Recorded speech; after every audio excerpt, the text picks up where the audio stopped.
G'day, it's Christmas time, and I'd love to tell you the real story, the behind-the-scenes story of Jesus' birth. You know, it has all sorts of people in it. Let me introduce you to some. There's a bloke called Caesar. You know, he's the most powerful man in the world. He's the Roman emperor, and they had conquered and enslaved Israel. Then you've got a guy called Herod. He's like the Jewish leader. He's really just a puppet for the Romans. Then at the other end of the spectrum, we have a young couple from a very humble background. You know, they live with their families and just a few hundred people in a small rural town called Nazareth. And if you can imagine, you know, a big hunk of beautiful, fertile country, but then behind that is a really hard, stony ridge. Well, that's where Nazareth was. And if you couldn't afford to live on the good country, you'd have to live up in Nazareth. And that's where Joseph is from. And he's a builder. And, you know, back then homes were made of stones mainly. And so that's really hard yakka. So think of an honest guy with hard-working hands. And he's hoping to marry the girl of his dreams. So we have a young girl called Mary. Now, she was probably only 13 or 14, yeah, really only a girl. And Joseph would have been just a couple of years older. And back then, country girls would normally get engaged at around 12 or 13 and married a year later. And so Mary is a teenage girl, and she's engaged to Joseph. So what do you think she's going to be thinking about? What all girls think about, their wedding day. You know, she's making a list, and she's maybe even making a new dress, because she's met a man, he's a good bloke, and they love each other and they both follow God. And it is to this young country girl, all excited about getting married, that all of a sudden an angel appears. And this angel, who's called Gabriel, he just says, "G'day Mary, God has got a special plan for your life." And you can imagine that Mary is just freaking out, like, you know, why is this angel talking to her and what is he talking about? And Gabriel said, "It's all good. You are going to have a baby son, and you will call him Jesus. And he is going to be the greatest. He is God's son. He will be a king who will reign forever." And I don't think poor Mary heard anything at all of what the angel said after he said she would have a baby. Because all she says to him is, "But how can I have a baby? I'm not even married yet." Gabriel says it's going to be a miracle. You know, the power of God will come on you. And so your baby will literally be the Son of God. He'll be perfect. Just imagine how hard that is for Mary to take in. You know, she's going to be pregnant. It's going to be before she gets married. You know, it's going to be a miracle. And her son will literally be the Son of God. And you've got to remember that back then, you know, if a woman became pregnant before she was married, she could have been stoned to death. But we see from Mary's response that she trusts God. And she says, "I belong to God. May everything you have said about me come true."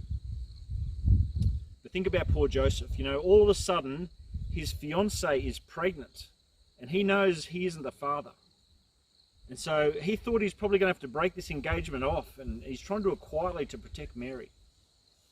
But then an angel shows up to Joseph and says, "Don't be worried, Joseph. You can take Mary as your wife because her baby is from God. It's a miracle baby.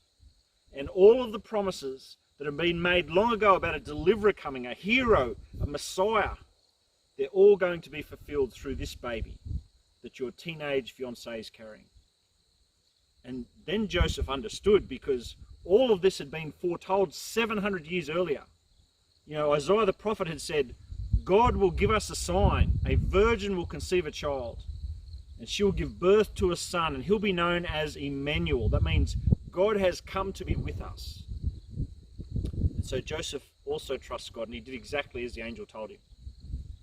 Okay, this is where, you know, Caesar and the Romans come in, because they order a census because they want to make sure that they don't miss taxing anyone. And so absolutely everyone has to travel back to where their family comes from. And for Joseph, that's a little place called Bethlehem. And you know, you picture that Nazareth is right up in the north, and it's in the countryside of Galilee. And they have to walk all the way down to Bethlehem. Well, how far do you think that is? Well, if it was a straight line, it's probably 140 or 50 k's. But if they did that, they would have had to go through Samaria, and the Samaritans weren't real friendly with the Jews. So most Jews would go across into Jordan and come down through there and then come back over at Jericho. So the trip's like 180 or 90 k's.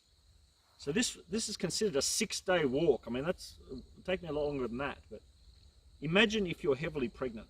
You know, it would be a long way.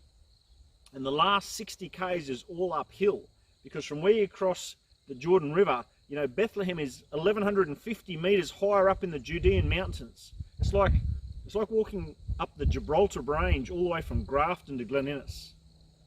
And poor Mary had to ride a donkey. Now, I haven't been pregnant, but I have ridden a few donkeys, and I've watched my wife be pregnant. And so I feel sort of half qualified enough to say that I don't think being fully pregnant and riding a donkey is a good mix. You know, riding a horse, I've done plenty of that. That's like sitting in a lounge chair. But riding a donkey is like trying to sit astride a barbed wire fence. You know, there's just no way to get comfortable. And so I think that by the time they got to Bethlehem, you know, Mary would have been hating on this poor donkey. But, you know, the last thing Mary wanted as a teenage girl in her first pregnancy was to have to make this massive trip. Can you imagine plodding along over rough tracks and across dry, dusty wilderness and then uphill for so long? And all on the back of a bony donkey. And she's about to pop. And I'm sure that she'd be worried that she's going to go into labour, you know, halfway through the trip on the side of the track somewhere with no doctor and no medical care and only this rough-handed, hammer-swinging builder to help her. But God knows everything. And God knew that this couple would complete the trip. And so he promised 400 years earlier that Jesus would be born in Bethlehem. But when they arrive in the town, the whole place is jam-packed with people. And so despite asking the innkeeper, there was no room for them to rent. And so even though it's the middle of winter, and it gets very cold there, this is high up in the mountains, and even though Mary is about to deliver, you know, the best the innkeeper can offer is to go outside with the animals. And back then, they weren't nice timber stables like you often see in nativity scenes. Usually it was just a cave or under an overhanging rock on the edge of town. And it was there, outside with the donkeys and goats, that Mary gave birth to Jesus. And remember, it's winter, so Mary, you know, she finds strips of cloth to bundle her little baby up to try and keep him warm. But then they don't have a bassinet to lay him, and so Joseph just clears the hay out of a feed trough, and they laid him there. Meanwhile, a few kilometres away, on the other side of Bethlehem, there were some shepherds out camping with their flocks, and so it was pitch black in the middle of the night. And then all of a sudden their eyes are just burnt out of their head because this blinding light is just shining all around them. And you know, as they start to focus, right in front of them is this massive angel. And they almost have to change their pants. But the angel says, "Don't be scared, fellas. I'm here to tell you the greatest news. Tonight, right now, the deliverer that we've all been waiting for, the Messiah, has been born in Bethlehem. And if you go, you'll recognize him. Because he'll be the baby outside with the donkeys and goats, wrapped in strips of cloth, lying in a feed trough." And the shepherds, you know, they looked at each other to see if they were dreaming. They said, "All right, let's go." And off they ran in the pitch black of night. Think about it, they're running across open hills, and back then they were full of lions and bears, but these guys were determined to see this baby. And as soon as they got into Bethlehem, there he was, exactly as the angel had described. It was all true. Everything the angel had said was true. And it says the shepherds recognized that Jesus was the Messiah. And so they couldn't contain themselves, and they ran through the village telling everyone they met about the angel and the baby Jesus. Meanwhile, a long way away, like 1,200 kilometers away in Babylon, there were some wise men, and they saw a new star in the sky. And as they did, they looked at each other and they said, "Didn't we just read in the Torah, you know, the first part of the Bible, that 1,000 years ago God promised that a new star would appear when the great deliverer would be born in Israel?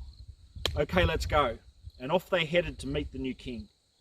And after a really long trip, like it probably took them 6 weeks, they finally were going through Jerusalem. And so they thought they'd ask anyone if they knew where this new king was. And Herod, remember, he's the Jewish puppet leader. He heard about this, and so he feels threatened. And he calls in the religious advisors and he says, "What's this I hear about a new king being born?" And they said, God did promise that his Messiah would be born in Bethlehem. So Herod, you know, he summons the wise men in, and he makes up a hogwash story, and he says, "You go and find the child and then tell me so that I can honor him as well." But really, he wanted to actually do away with baby Jesus. And the wise men left, and as they went, you know, the star guided them directly to Bethlehem. It actually stopped right over where Jesus was. And as soon as the wise men saw Jesus, they recognized he was the one. They recognized he was the great deliverer. And so they bowed down and gave him presents in respect. I want to tell you, these are the historical facts. Jesus was born in Bethlehem. His mum was a virgin, and the details of his birth were promised by God hundreds of years earlier. I want to tell you that God has come to us so that now we can come to him. Please make sure you watch the second half of The Real Miracle of Christmas.